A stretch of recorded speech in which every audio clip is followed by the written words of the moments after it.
Ladies and gentlemen, the President of the United States and the Prime Minister of the State of Israel.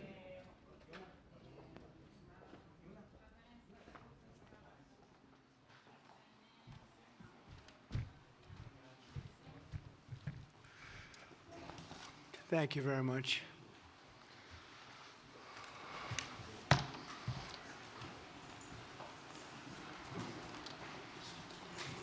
That's a lot of press. Congratulations, you bring them out. You really bring them out. Today, I'm delighted to welcome Israeli Prime Minister Benjamin Netanyahu back to the White House. It's a wonderful feeling and a wonderful event. We had fantastic talks, and thank you very much with your staff. He's the first foreign head of state to visit during our administration, and Bibi, I want to say it's an honor to have you with us. Over the past 4 years, the U.S. and the Israeli alliance has been tested more than any time in history. But the bonds of friendship and affection between the American and Israeli people have endured for generations, and they are absolutely unbreakable. They are unbreakable. I'm confident that under our leadership, the cherished alliance between our two countries will soon be stronger than ever. We had a great relationship. We had great victories together 4 years ago. Not so many victories over the past 4 years, however.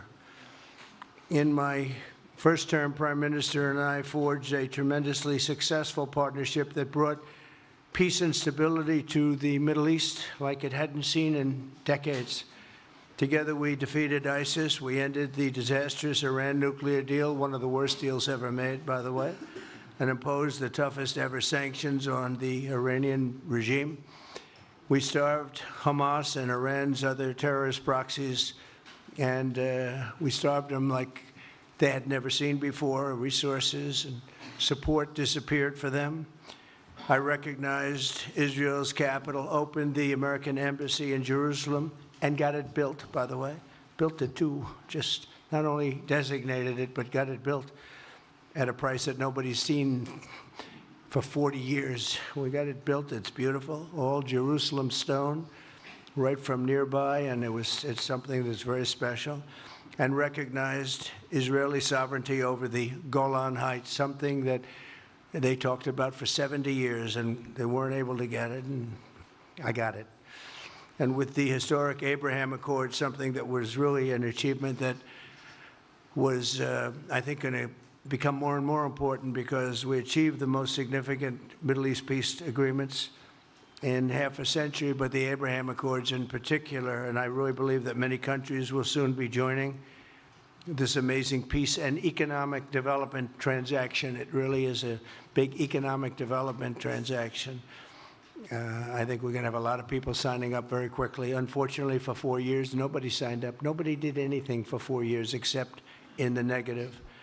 Unfortunately, the weakness and incompetence of those years, those past 4 years, the grave damage around the globe that was done, including in the Middle East, grave damage all over the globe.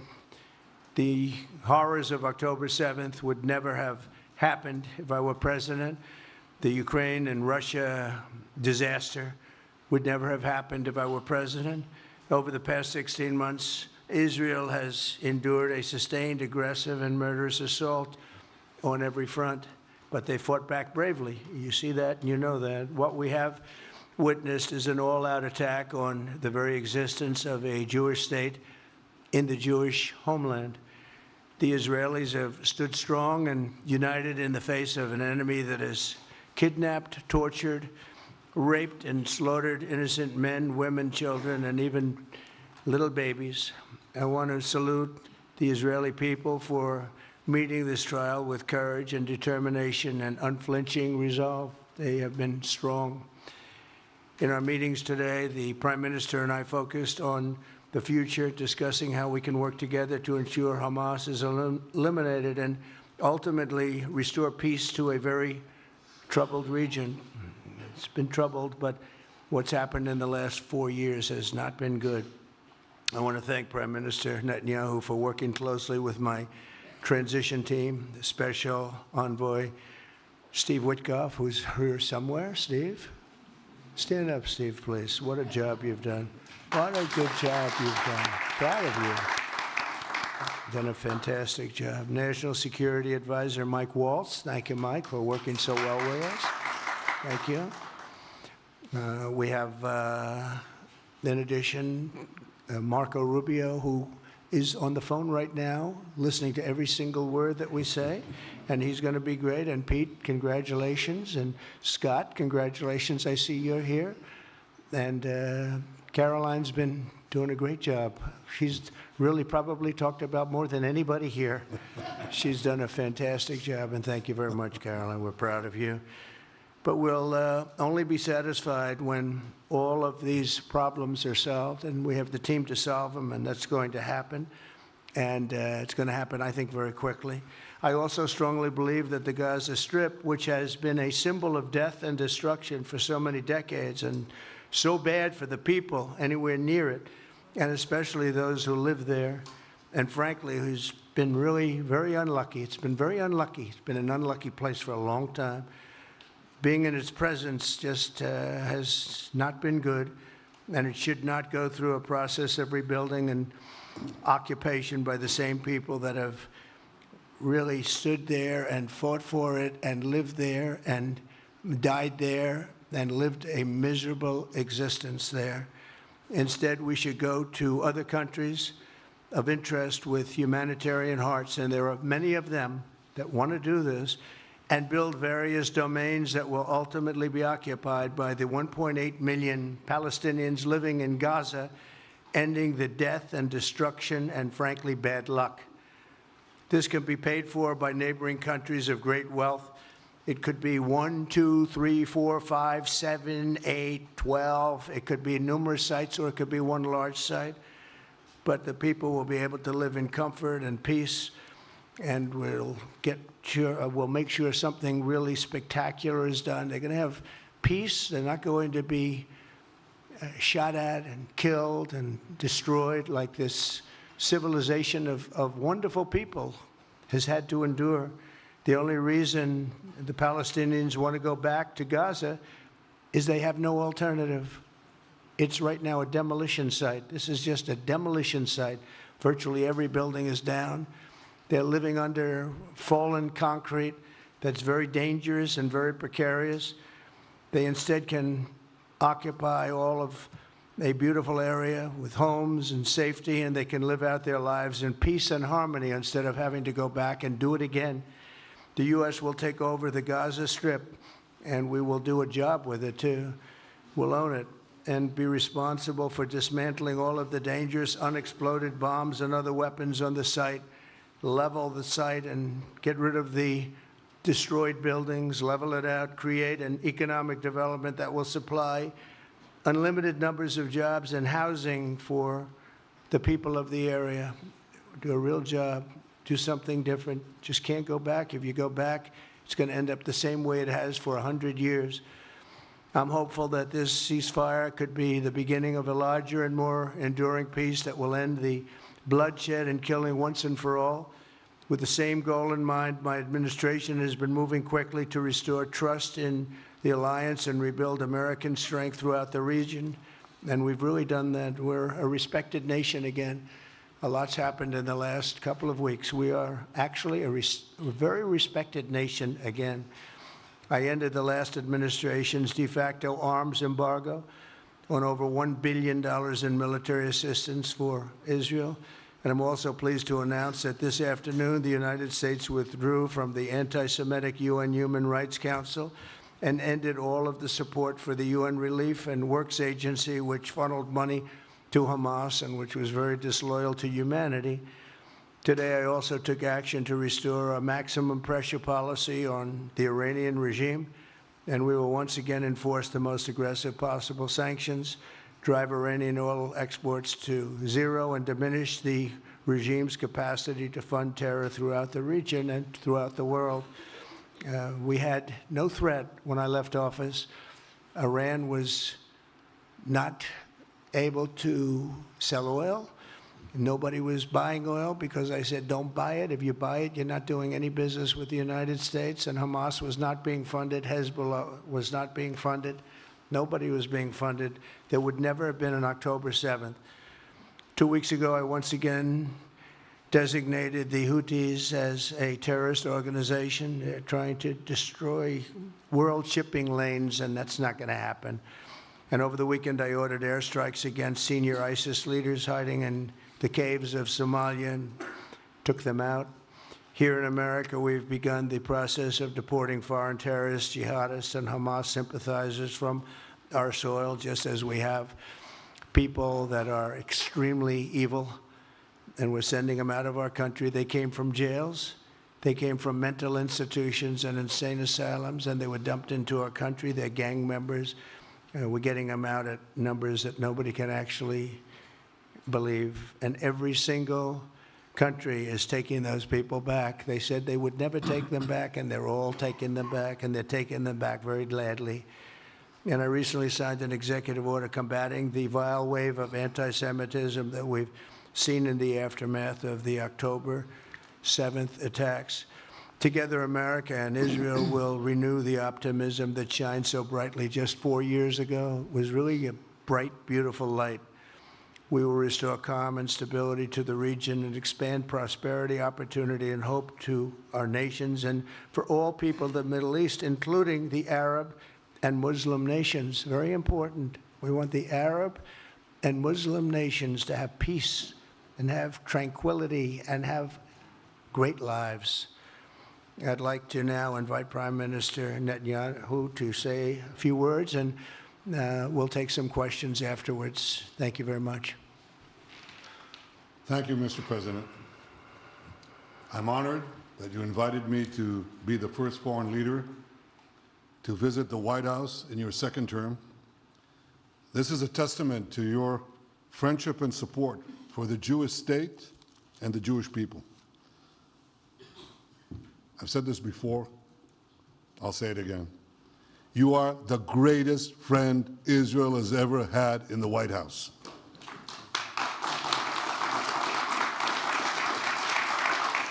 And that's why the people of Israel have such enormous respect for you. In your first term, you recognized Jerusalem as Israel's capital. You moved the American embassy there. You recognized Israel's sovereignty over the Golan Heights. You withdrew from the disastrous Iran nuclear deal. I remember we spoke about it. You said, this is the worst deal I've ever seen. I'm elected, I'm walking out of it. That's exactly what you did. And I think it speaks loudly for just common sense, just looking at things and seeing them as they are. And of course, you also brokered the groundbreaking Abraham Accords in which Israel made peace with 4 Arab states. We did this in 4 months. Nothing happened for a quarter of a century, but in 4 months, we were able, working together under your leadership, to have 4 historic peace accords. And now in the first days of your second term, you picked up right where you left off. Your leadership helped bring our hostages home, among them American citizens. You freed up munitions that have been withheld from Israel. They had been withheld from Israel in the midst of a 7-front war for our existence. And you just freed it. You ended unjust sanctions against law-abiding Israeli citizens. You boldly confronted the scourge of anti-Semitism. You stopped funding, as you just said, international organizations like UNRWA that support and fund terrorists. And today, you renewed the maximum pressure campaign against Iran. Ladies and gentlemen, all this in just 2 weeks. Can we imagine where we'll be in 4 years? I can. I know you can, Mr. President. For our part, we in Israel have been pretty busy too. Since the horrendous October 7th attack, we've been fighting our common enemies and changing the face of the Middle East. On that infamous day, Hamas monsters savagely murdered 1,200 innocent people, including more than 40 Americans. They beheaded men, they raped women, they burnt babies alive, and they took 251 people hostage to the dungeons of Gaza. And after this worst attack on Jews since the Holocaust, Iran and its henchmen in the Middle East were absolutely ecstatic. Haniya praised the massacre. Sinwar said that Israel was finished. Nasrallah boasted that Israel was, here's what he said, as feeble as a spider's web. Well, Mr. President, Haniya is gone. Sinwar is gone. Nasrallah is gone. We've devastated Hamas. We decimated Hezbollah. We destroyed Assad's remaining armaments. And we crippled Iran's air defenses. And in doing this, we've defeated some of America's worst enemies. We took out terrorists who were wanted for decades for shedding rivers of American blood, including the blood of 241 Marines murdered in Beirut. We accomplished all this with the indomitable spirit of our people and the boundless courage of our soldiers. The Bible says that the people of Israel shall rise like lions, and boy did we rise. Today, the roar of the Lion of Judah is heard loudly throughout the Middle East. Israel has never been stronger, and the Iran terror axis has never been weaker. But as we discussed, Mr. President, to secure our future and bring peace to our region, we have to finish the job.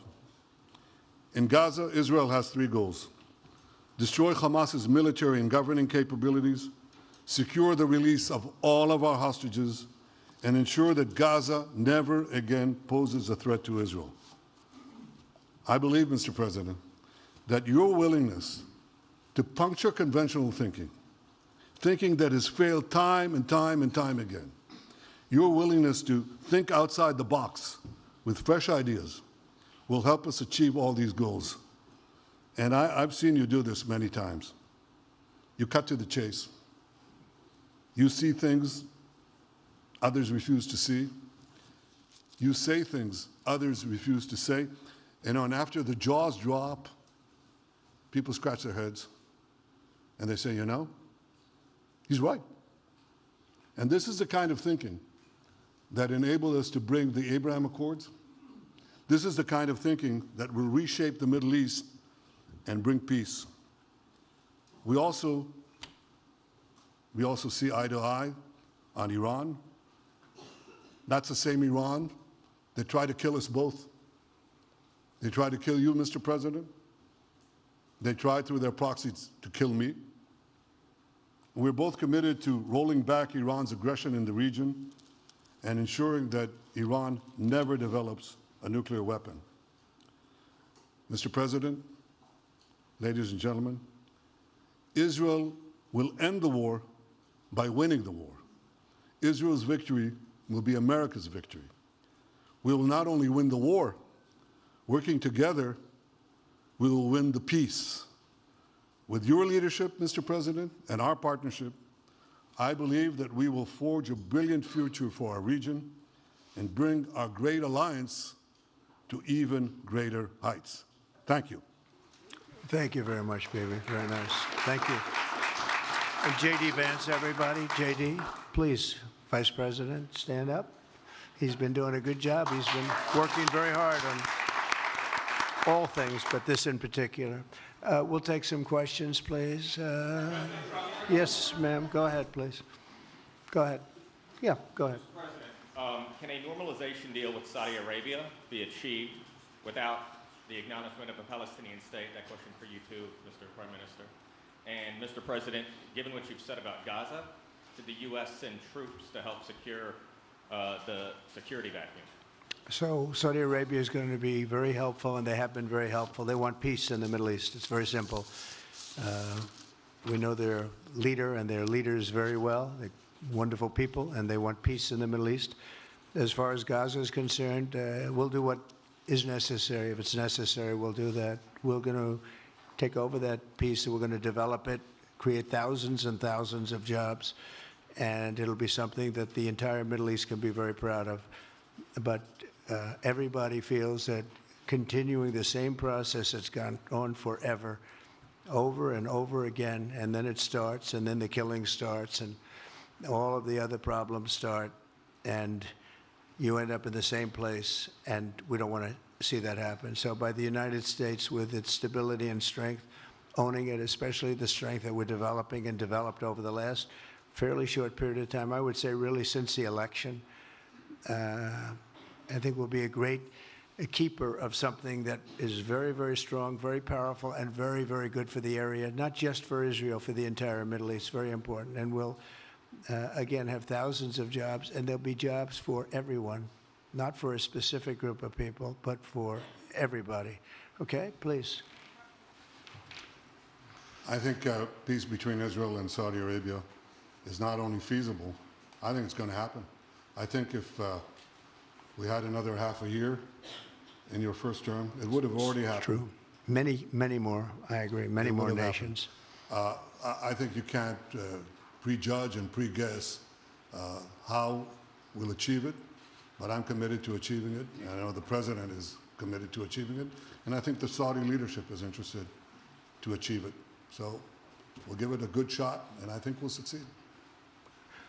Yeah, please, go ahead. First of all, President Trump, did you hear from Prime Minister Netanyahu at your meeting guarantees that the ceasefire will hold, including phase 2? And Prime Minister Netanyahu, question to you, why are you refusing to set up a national commission to investigate failures of the process? Well, I can't tell you whether or not the ceasefire will hold. We've done, I think, a very masterful job. We weren't helped very much by the Biden administration, I can tell you that. But we've gotten quite a few hostages out. We're going to get more out.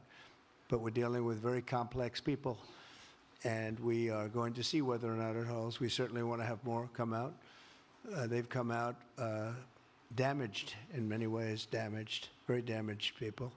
But they're going to get better, and they're going to be strong, and they're going to have a good life. And we hope to get as many as possible out. Whether or not it holds, I don't know. We hope it holds. We hope it holds. I think that at the appropriate time, which I think will enable us to really investigate what happens, what were the causes of the failures, by an independent commission that will be accepted by the majority of the people. We don't want it accepted by one half of the people and not the other. I think we should have it, and we should find out exactly what happened. I'm insisting on it.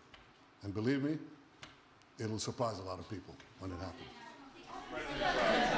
Kelly, go ahead. You are outlining something that is really quite striking tonight. You are talking about... Thank you, Mr. President, Mr. Prime Minister. You are talking tonight about the United States taking over a sovereign territory. What authority would allow you to do that? Are you talking about a permanent occupation there, redevelopment? And Mr. Prime Minister, do you see this idea as a way to expand the boundaries of Israel and to have a longer peace, even though the Israeli people know how important that land is to you and your citizens, just as the space is inherited by the Palestinians as well? I do see a long-term ownership position, and I see it bringing great stability to that part of the Middle East and maybe the entire Middle East. And everybody I've spoken to, this was not a decision made lightly. Everybody I've spoken to loves the idea of the United States owning that piece of land, developing and creating thousands of jobs with something that will be magnificent in a really magnificent area that nobody would know. Nobody can look because all they see is death and destruction and rubble and demolished buildings falling all over. It's just a terrible sight. I've studied it. I've studied this very closely over a lot of months, and I've seen it from every different angle.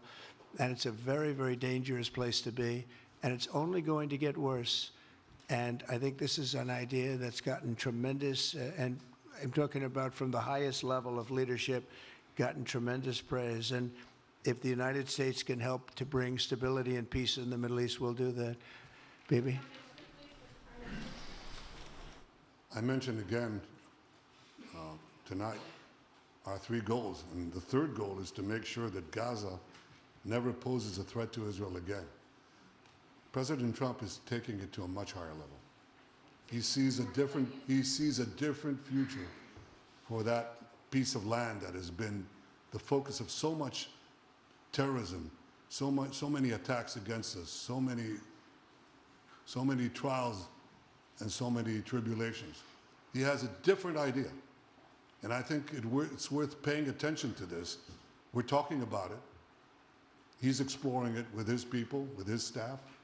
I think it's something that could change history. And it's worthwhile really pursuing this avenue. Yeah, please, go ahead. Go ahead. Right. President, I have a question for you. Can you hear me? Yeah. So before rebuilding Gaza again, obviously we'll take out all the hostages, and one of them is Don Alexander, an American soldier who is alive. How will you be assured that you will take out all the hostages and then rebuild? We're working very hard to get all the hostages. The word is all, and we are working very hard. So far, it's been moving along fairly rapidly, pretty much on schedule. I'd love to have them all out at one time, but we're taking them out, and tomorrow more are being released, and over the days more, and then we'll go into a phase 2. But we'd like to get all of the hostages, and if we don't, it will just make us somewhat more violent. I will tell you that, because they would have broken their word. Mr. Witkoff and his entire group have been working 24 hours around the clock, and they want them out, and promises have been made to them, and we'll see whether or not those promises will be kept. But we want all the hostages, that's right. How much time do you think it will take? Do you support, Mr. President, do you support Israeli sovereignty in Judea and Samaria, areas which many believe is the biblical homeland of the Jewish people? Well, we're discussing that with many of your representatives. You're represented very well, and people do like the idea, but we haven't taken a position on it yet. But we will be we'll be making an announcement probably on that very specific topic over the next 4 weeks. Go ahead, please. Please. Thank you so much, Mr. President. You just said that you think all the Palestinians should be relocated to other countries. Does that mean that you do not support a two-state solution? It doesn't mean anything about a two-state or one state or any other state. It means that we want to have, we want to give people a chance at life. They have never had a chance at life because the Gaza Strip has been a hellhole for people living there. It's been horrible. Hamas has made it so bad, so dangerous, so unfair to people. And by doing what I'm recommending that we do, it's a very strong recommendation, but it is a strong recommendation. By doing that, we think we're going to bring perhaps great peace to long beyond this area. And I have to stress, this is not for Israel. This is for everybody in the Middle East, Arabs, Muslims. This is for everybody. This would be where they can partake in terms of jobs and living and all of the other benefits. And I think it's very important. It just doesn't work the other way. You know, you can't keep trying. They just has been going along for so many decades, you can't even count. You just can't keep doing. You have to learn from history. You can't keep doing the same mistake over and over again. Gaza is a hellhole right now. It was before the bombing started, frankly. And we're going to give people a chance to live in a beautiful community that's safe and secure. And I think you're going to see a tremendous outflowing of support. I can tell you, I spoke to other leaders of countries in the Middle East, and they love the idea. They say it would really bring stability, and what we need is stability. Yes, sir, please. Go ahead. Thank you. Are you still committed to imposing sanctions on the ICC, despite the move being stalled in the Senate? And please, a question for the Prime Minister as well. The President has been very clear about his desire to achieve a deal with Saudi Arabia. How do you settle this if Israel is required to renew the war against Hamas in the future? Go ahead, Bibi. I think everybody understands that just as the President fought and defeated Al-Qaeda and ISIS, that we can't leave Hamas there because Hamas will continue the battle to destroy Israel. They'll do, you know, when in this temporary ceasefire, one of their leaders comes out, you know what he says? We're going to do October 7th again, except we'll do it bigger. So obviously, you can't talk about peace neither with Hamas or in the Middle East if this toxic, murderous organization is left standing. Any more that you could make peace in Europe after World War II if the Nazi regime was left standing and the Nazi army was left standing. You want a different future? You got to knock out the people who want to destroy you and destroy peace. That's what we're going to do. I think that will also usher in, actually, the peace with Saudi Arabia and with others. And I think there will be others, too. Yes, ma'am. Go ahead. As a high expectation from you. Do you have any plan to change Afghanistan situation? Are you able to recognize Taliban? Because I'm an Afghan journalist, Afghan suffered woman. Any comment about Afghanistan? What's your future plan for Afghan people, especially Afghanistan? I have a little hard time understanding you. Where are you from? Oh. Actually, it's a beautiful voice and a beautiful accent. The only problem is I can't understand a word you're saying. But I just say this, good luck, live in peace. Go ahead, please. That's okay, yeah, please. Prime Minister, you said earlier today that it was tough for you to implement these sanctions on Iran, but you did indicate that you were willing to negotiate with them. What would that look like, and are you in conversations with them? And the same for the Prime Minister. I hated doing it. I want Iran to be peaceful and successful. I hated doing it. I did it once before, and we brought them down to a level where they were unable to give any money. They had to survive themselves, and they had no money. They were essentially broke, and they had no money for, as I said, Hezbollah. They had no money for Hamas. They had no money for any form of terror. The 28, if you call it, the 28 sites of terror, they had no money for any of it. They had to do their own and focus on their own well-being. And I hated to do it then, and I hate to do it just as much now. And I say this, and I say this to Iran, who's listening very intently. I would love to be able to make a great deal, a deal where you can get on with your lives and you'll do wonderfully. You'll do wonderfully. Incredible people, industrious, beautiful, just an unbelievable group of people in Iran. And I know them well, have many friends from Iran and many friends that are Americans from Iran, and they're very proud of Iran. But I hated to do it, just so you understand. And I hope we're going to be able to do something so that it doesn't end up in a very catastrophic situation. I don't want to see that happen. I really want to see peace, and I hope that we're able to do that. They cannot have a nuclear weapon. It's very simple. I'm not putting restrictions. They cannot have one thing. They cannot have a nuclear weapon. And if I think that they will have a nuclear weapon, despite what I just said, I think that's going to be very unfortunate for them. If, on the other hand, they can convince us that they won't, and I hope they can. It's very easy to do. It's actually very easy to do. I think they're going to have an unbelievable future. Yeah, please, sir, go ahead. You just laid out your plan for Gaza. Yes. Can you lay out your plan for Ukraine and also... For Ukraine? For Ukraine, yes. You consider yourself a strong leader. You blamed your predecessor for letting Russia to take over Ukraine. Will you demand from Putin to get out of Ukraine, from sovereign territory of Ukraine? So we're dealing right now in the subject. I don't want to spend a lot of time because we're here for another reason, but we are having very good talks, very constructive talks on Ukraine. And we are talking to the Russians. We're talking to the Ukrainian leadership. It would have never happened. That would have never happened. It should have never happened. I get reports every week, the number of soldiers, mostly soldiers now. The cities have been largely demolished. You talk about a very sad sight to see. We talk Gaza. Well, many of these cities look as bad as Gaza and worse, what's happened to them. And I want to see that end. And I want to see it end for one simple reason, the life of young people being absolutely obliterated on both sides. You probably have 700,000 Ukrainian soldiers dead, 800,000, maybe more Russian soldiers dead.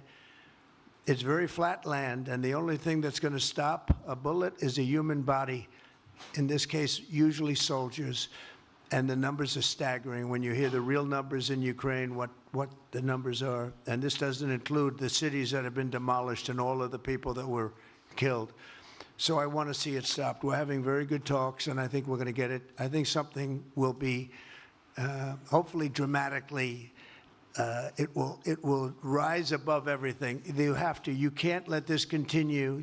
This is an absolute slaughter that's taking place on the beautiful farmlands of Ukraine, and we have to stop it. We can't let this continue. It is a human tragedy, and we're going to try very hard to stop it. Yeah, please, go ahead, sir. Go ahead. Mr. President, thank you very much. Okay. Mr. President, what's your view about Palestinian leader Abbas' role in all the regional changes you want to do? And a question for the Prime Minister, what's your view on President Trump wanting to reach a deal with Iran and not a much more active military stance towards it? Go ahead, baby. Go ahead. I think the President just said something that I think is the pivot of everything that we're talking about. He said Iran cannot have a nuclear weapon. And we fully agree with that. If this goal can be achieved by a maximum pressure campaign, so be it. But I think the most important thing is to focus on the goal, which the President just did, and I fully agree with him. Well, I said it, and he said it very well. It's a campaign of pressure to see if we can get something done. He doesn't want to do what some people think will automatically happen because they're very difficult people to deal with, as you know. But if we could solve this problem without warfare, without all of the things that you've been witnessing over the last number of years, it would be, I think it would be a tremendous thing. Go ahead, please. Do you have any plans to visit Israel soon? To visit where? Israel and Gaza. Oh, well, I love Israel. I will visit there, and I'll visit Gaza, and I'll visit Saudi Arabia, and I'll visit other places all over the Middle East. The Middle East is an incredible place, so vibrant, so it's just one of the really beautiful places and with great people. And I think a lot of bad leadership has taken place in the Middle East that's allowed this to happen. It's just terrible. And that includes on the American side, by the way. We should have never gone in there a long time ago, spent trillions of dollars and created so much death. So that includes Americans. But yeah, I'll be visiting a lot of different places in the Middle East. I've been invited everywhere, but I will be visiting some, yeah. Okay. Let's go. Caitlin, go ahead. Caitlin. Thank you so much, President Trump. Caitlin, go ahead. On what you were saying there. Say it. Go ahead, please. Just to follow up on what you were saying about the Gazans leaving Gaza, going to other countries. One, where exactly are you suggesting that they should go? And two, are you saying they should return after it's rebuilt? And if not, who do you envision living there? I envision the world, people living there, the world's people. I think you'll make that into an international, unbelievable place. I think the potential in the Gaza Strip is unbelievable. And I think the entire world, representatives from all over the world will be there, and they'll live there. Palestinians also. Palestinians will live there. Many people will live there. But they've tried the other, and they've tried it for decades and decades and decades. It's not going to work. It didn't work. It will never work. And you have to learn from history. History has, you just can't let it keep repeating itself. We have an opportunity to do something that could be phenomenal. And I don't want to be cute. I don't want to be a wise guy, but the Riviera of the Middle East, this could be something that could be so bad. This could be so magnificent. But more importantly than that is the people that have been absolutely destroyed that live there now can live in peace in a much better situation because they're living in hell. And those people will now be able to live in peace. We'll make sure that it's done world class. It'll be wonderful for the people. Palestinians mostly we're talking about. And I have a feeling that despite them saying no, I have a feeling that the king in Jordan and that the general president, but that the general in Egypt will open their hearts and will give us the kind of land that we need to get this done, and people can live in harmony and in peace. Thank you all very much. Thank you. Thank you very much. Thank you.